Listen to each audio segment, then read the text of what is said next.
nous au Mali. On est issu de la diaspora. Moi-même, j'ai fait 17 ans en France ici. Et après, j'ai décidé de rentrer chez moi. Et là, ce n'est pas le premier concept. C'est à peu près le 5e concept que nous mettons en place comme ça.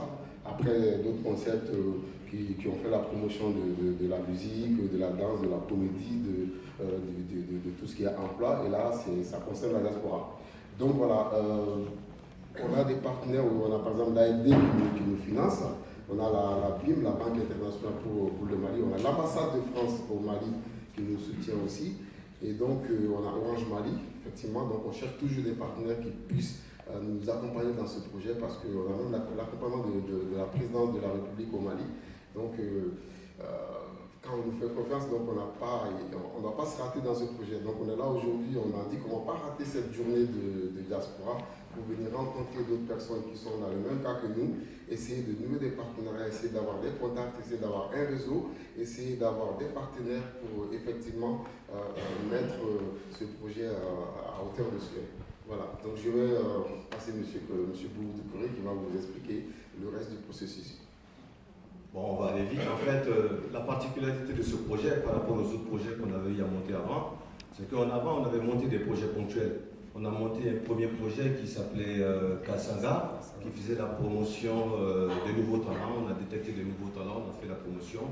Et il y en a parmi eux, il y en a 3 qui ont pu sortir du lot, qui aujourd'hui font des tournées internationales, ont sorti des albums qui marchent très fort. Après, on a initié un autre concept qui s'appelle Yélebougou. Yélebougou, en langue locale, en Bambara, c'est la case de rire. Et aujourd'hui, on peut dire que le meilleur comédien, le comédien le plus en vue au Mali est issu justement de Yélebougou. On en a sorti une télé-réalité, parce qu'à la base, Fonadé Entertainment, c'était une agence d'événementiel et de divertissement.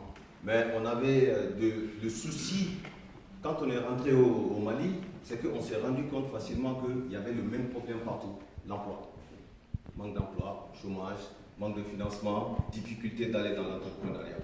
Donc dans tous les projets qu'on développait, il y avait toujours une forte connotation de création d'emploi. Après on a créé ce qu'on appelle la case des métiers. La case des métiers, la dernière édition, il y avait un groupe de 7 personnes, des jeunes qu'on a formés, des maçons, des carreleurs, des peintres et tout ça. Et à la fin de l'émission de télé-réalité, on les a constitués en société avec nos partenaires et on a pu avoir des financements pour eux et on a même la BIM, encore une fois, qui est un de nos partenaires, qui finalement on a pu négocier, qui leur a donné le contrat pour construire 5 de leurs agences dans le Mali. Donc ce qui leur a permis déjà, ils étaient accompagnés, ce qui leur a